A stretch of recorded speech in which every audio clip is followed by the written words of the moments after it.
Awards for supporting roles are begun with Walter Brennan in 1936.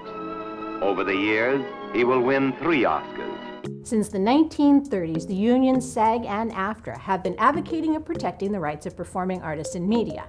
Well, times have certainly changed, but the mission remains the same, even in these precarious times. So I'm delighted to be joined today by SAG COO and General Counsel, Duncan Crabtree-Ireland. So a lot is going on within the industry right now, but most importantly, the fact that production is starting to begin again. It's been a tough time, of course. It's been several months since anyone's been able to really get on a set and do any kind of production. We estimate that our members have lost around $500 million in earnings during this time period. We've really come up with what we think is a plan that can be practically implemented, but that also provides a high degree of safety for the performers and the crew who have to be working under those conditions.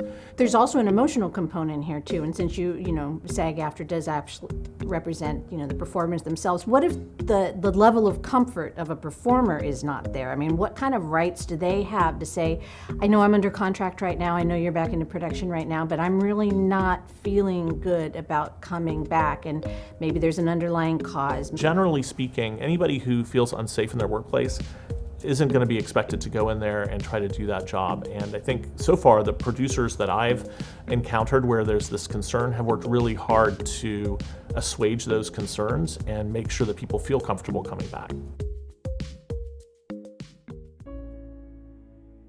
In this period of adaptation, there's a lot of performers and there's a lot of at-home experiences.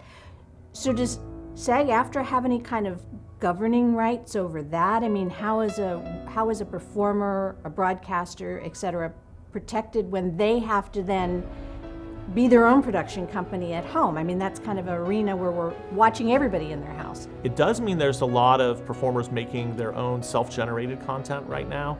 A lot of that we don't cover, some of it we do cover depending on the nature of it.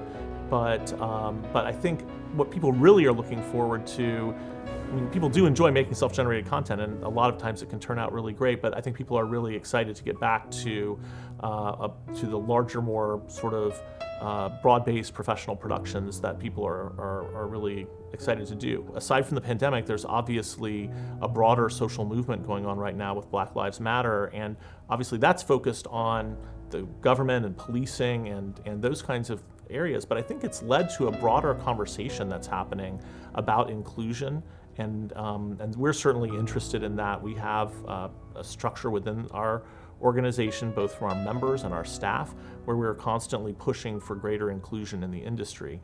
And perhaps this change in the way that production is made will provide us some opportunities to push forward in that as well.